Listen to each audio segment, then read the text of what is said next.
Welcome back to the deep dive. We are continuing our journey through Oliver's upcoming work, A Dawn on the Earth. And this is, as we've said, such a massive project for him. It really is. It's this huge retrospective. I mean, he's looking back at 3 decades of his life, the chaos, the trauma, and then, the healing.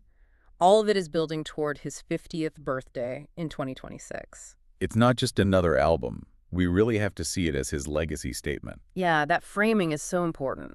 It is, because when we started looking at A Dawn on the Earth, we kept coming back to its almost crisis-level introspection.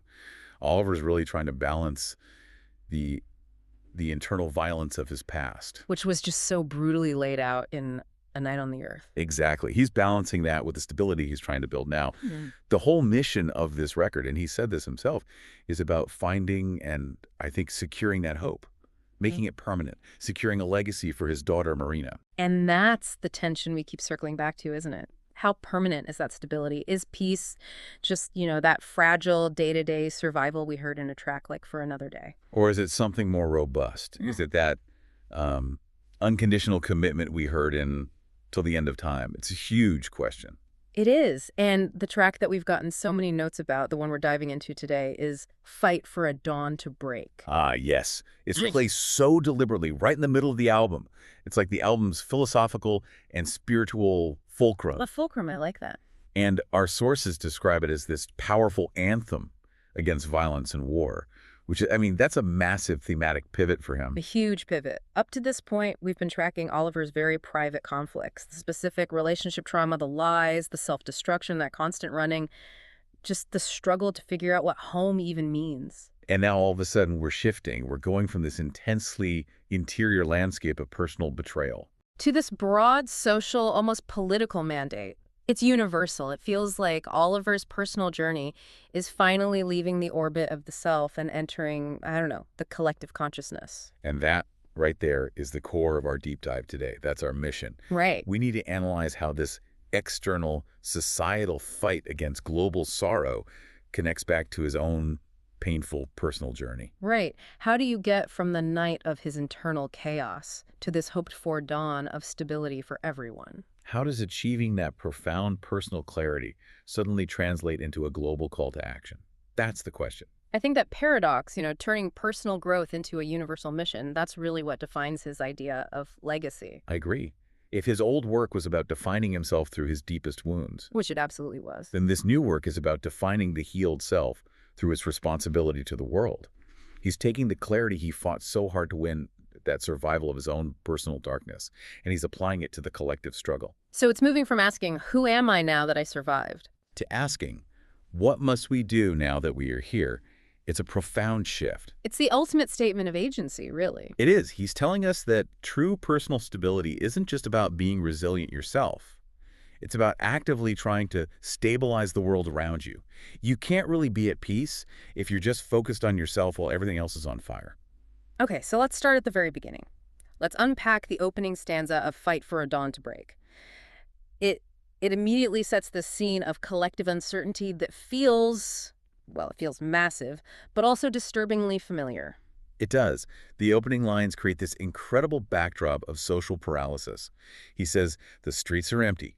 People are waiting for a sign. And that's not just physical emptiness, is it? No, not at all. It's emotional. It's intellectual. It's a collective emptiness. Everyone is just waiting, totally passive, resigned. They're looking for some external signal, some authority figure to tell them what to do next. What's so striking to me about that image is how violently it contrasts with the energy Oliver had in his past work.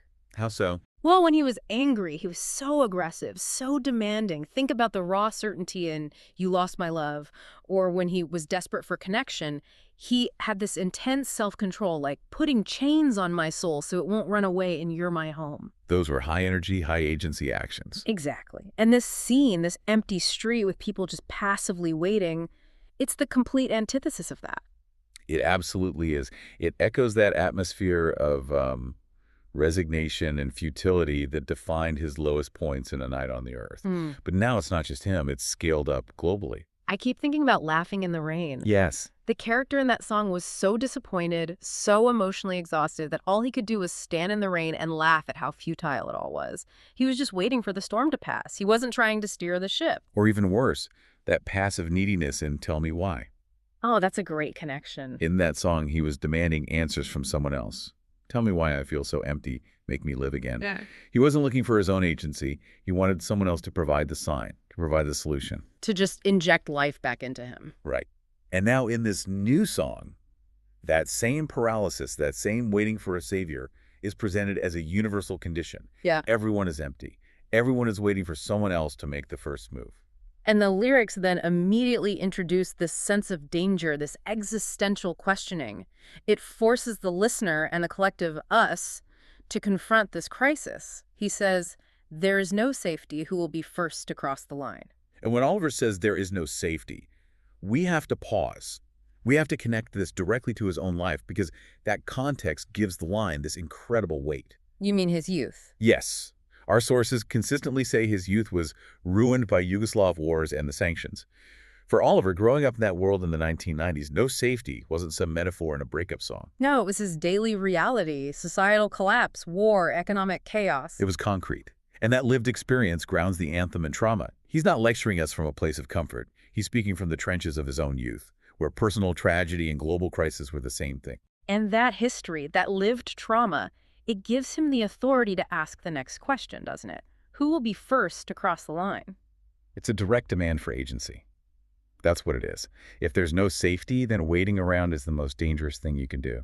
So crossing the line means taking a risk. It means initiating an action that everyone else is too afraid or too paralyzed to take. It's an active rejection of waiting for that miracle he used to critique in himself and others. He gets it. He knows that sometimes the only safe choice is the one that looks the most dangerous, the one that challenges everything. But then, just after that call for agency, this sense of fatalism comes creeping back in, this feeling of being trapped.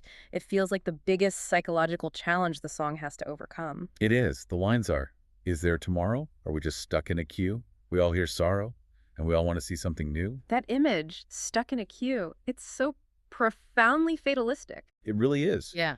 It suggests that destiny, or some huge systemic pressure, has everyone just lined up, waiting for their turn. Whether it's for peace or for destruction, you just wait your turn.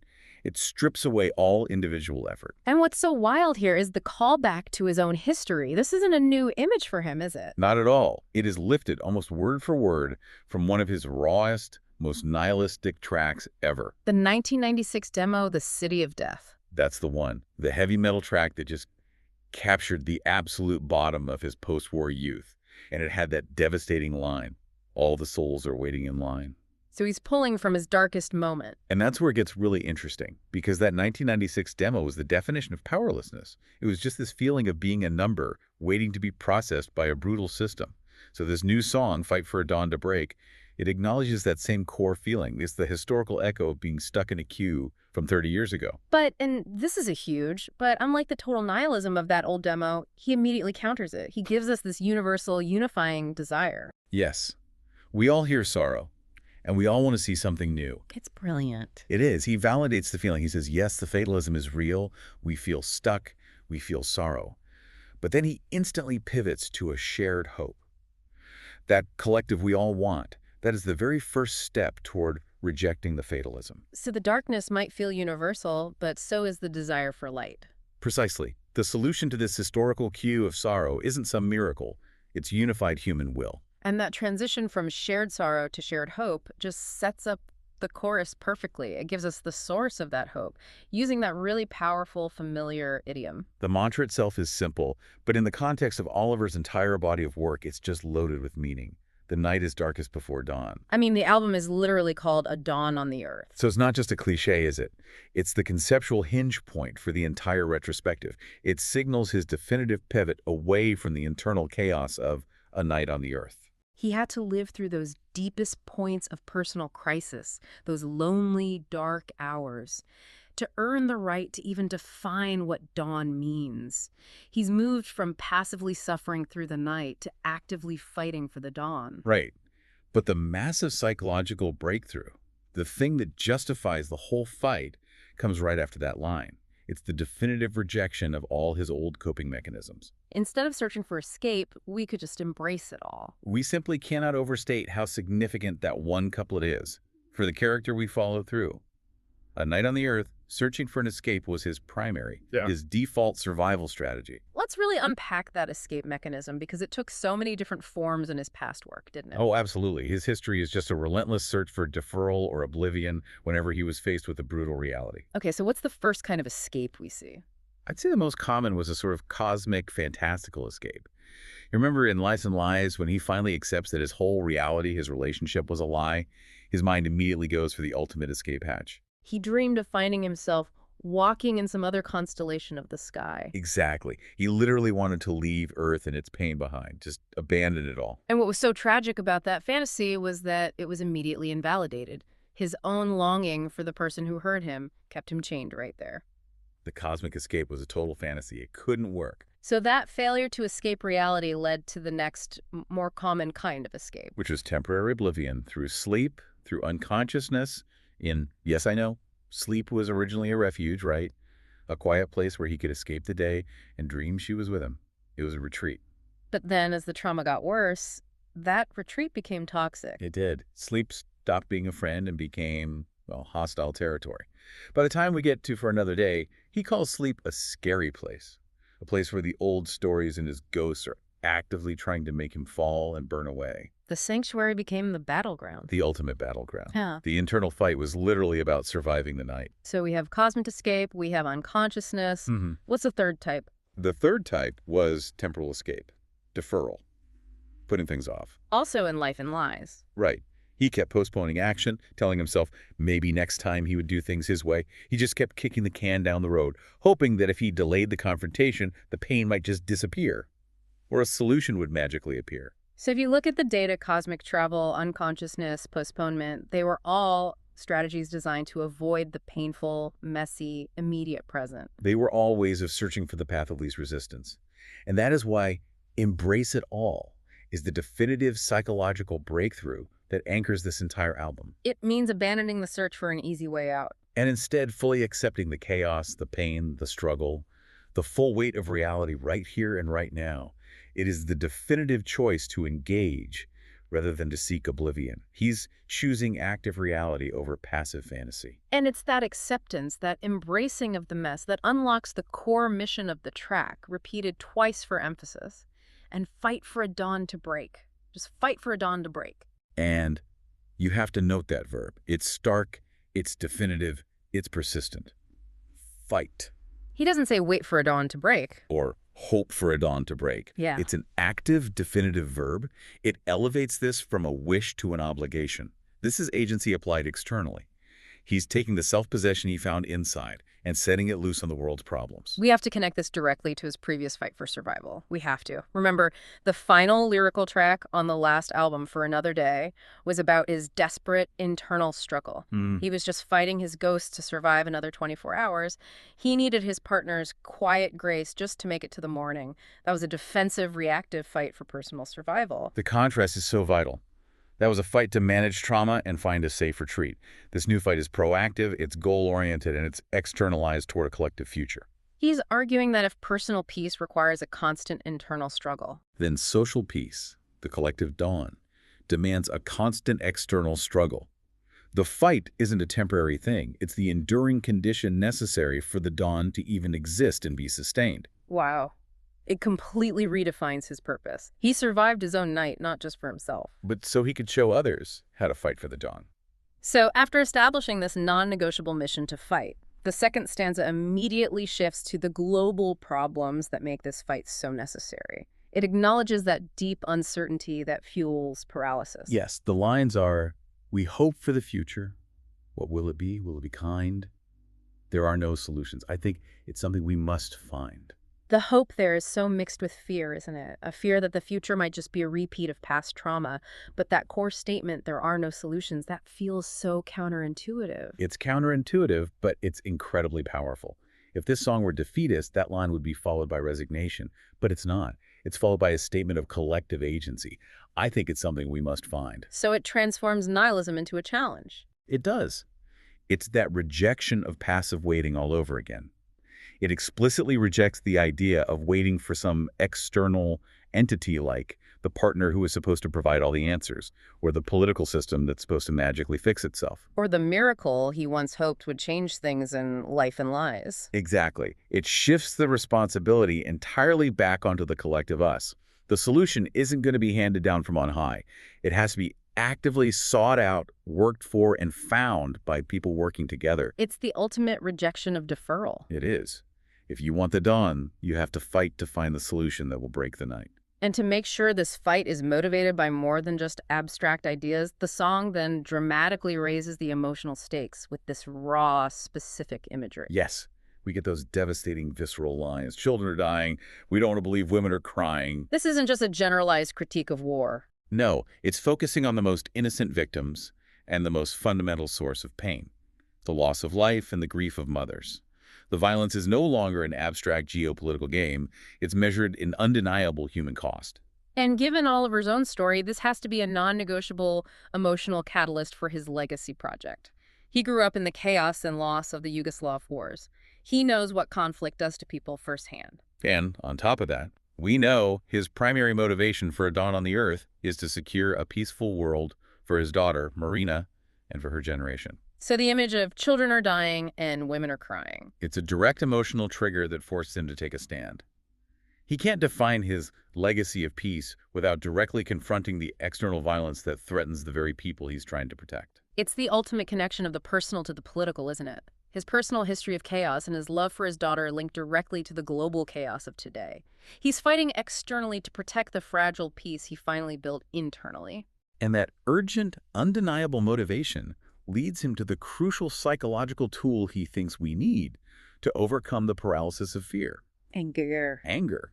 The directive is, our anger must overcome all our fears. That's a complex idea, especially given Oliver's past relationship with anger. I mean, in A Night on the Earth, anger was often destructive, or at best, it was a temporary shield.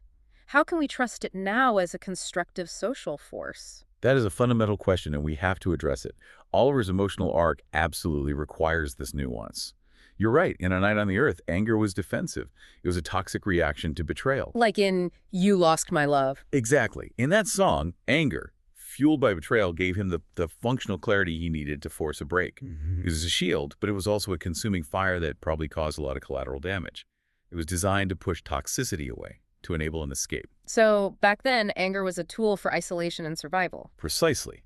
But here, the function of anger is completely repurposed. It's not defensive anymore. It's an offensive, collective social force. It's a catalyst. A positive catalyst needed to defeat the paralysis that is rooted in our fears. Fear is what keeps people stuck in a queue, waiting for a sign. Fear is what stopped him from acting my way in Life and Lies. It makes so much sense. Fear is paralyzing. Whether it's the fear of death in I Don't Want to Die Tonight or the fear of relapse in For Another Day, it stops you from acting. Anger, in this new context, is the raw energy you need to start the fight, to cross the line. And that transformation just says so much about Oliver's emotional maturity. He's learned how to channel his intensity constructively. He's moved from using anger to protect his wounded self to using anger to compel the world to change. The rage that saved him from a toxic relationship is now being used to fuel a global fight against injustice. It's the ultimate statement of applying hard-won personal clarity to the world's problems. It's the functional evolution of trauma, taking the intensity generated by personal crisis and directing it outward for the collective good. This functional anger and collective motivation, it leads us perfectly into the song's bridge.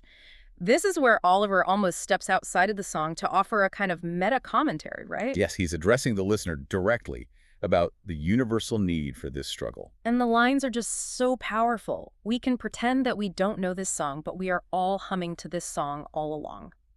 This suggests the fight isn't something he's just forcing on us. It's something inherent in all of us. It implies that the desire for the dawn, for peace, for an end to sorrow, for a world not run by fear, is a profound, inherent, and universal human need. So even if people are too cynical or too tired or too scared to actually join the fight, Even if they pretend the violence isn't their problem, the yearning for change is still there, just bubbling under the surface. The humming, it's that collective, repressed yearning for truth and peace. It's trapped by the paralysis and fear he described in the first stanza. It turns the anthem from a political statement into an articulation of an inevitable human truth. We don't just choose to want peace, we are fundamentally built to desire it. So the fight isn't just a risky political choice. No, it's a fundamental obligation to acknowledge that inner truth, that humming. And this moment, it universalizes his entire personal struggle, doesn't it? The loneliness, the desperation, the sorrow, they were never just his. They were the intense, localized expression of a pain that the entire world is humming to. And now, with all of this in mind, we can fully connect this collective fight to Oliver's stated purpose for A Dawn on the Earth. This isn't just about him turning 50, it's about crafting a lasting statement. Absolutely. His ultimate goal, as we've learned, has multiple layers. First, he wants to leave a map for Marina for future generations. Second, he wants to show others who are struggling with that deep anxiety, that city of death feeling, that a path to peace is possible. And here's where that pragmatic realism comes in, which is so crucial for defining what this dawn actually is. Oliver explicitly said he does not want to sell some bullshit stories of everlasting love or happiness. That's him rejecting the utopian miracle, the fantastical escape, once and for all. So what's the goal instead? He defines it with this quiet, hard-earned realism, just quiet gratitude for each new day. That's why his message to all that listen to his music is just keep on fighting. So if we synthesize all of this, what is the dawn that this song is demanding we fight for? It's not some magical, perfect ending that solves all geopolitical problems forever. No. It is the pragmatic, sustainable, hard-won state of peace and quiet gratitude for each new day. And that definition, it forces us to look back one last time to the end of the previous album. To For Another Day. In the fragile stability of that song, Oliver's victory was just surviving the moment, managing his trauma, his ghosts, through constant vigilance and his partner's grace. He was fighting for just one more day's stability. So the global fight he's demanding is just that same fragile, sustainable day-by-day stability, but scaled up for everyone. That's it. He's telling the world, the chaos and sorrow you feel are real.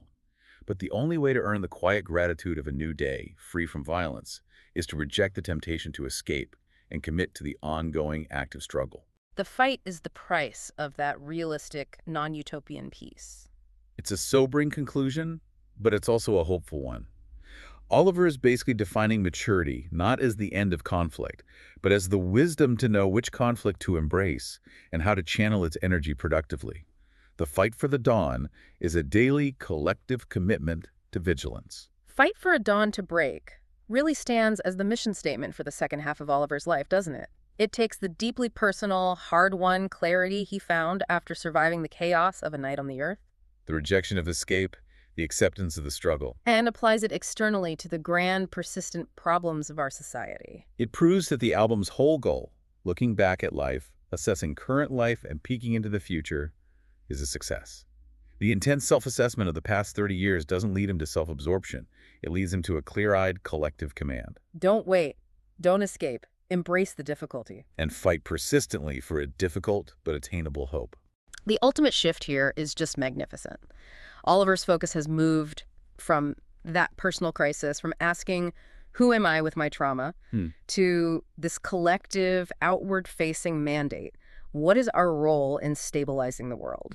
And that leaves us with a truly provocative final thought for you, the listener, to mull over. We've established that Oliver found the only way to achieve a fragile, manageable personal stability was by committing to fighting his internal ghosts every single day.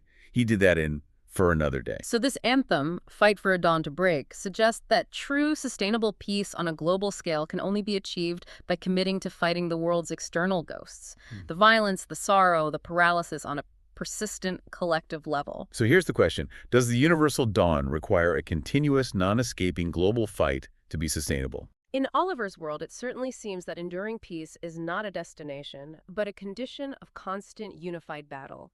It's not about finding happiness. It's about achieving quiet gratitude through unrelenting effort. Thank you for joining us for this deep dive into Fight for a Dawn to Break. We'll be back soon to delve into another crucial track from A Dawn on the Earth. Until then, keep fighting.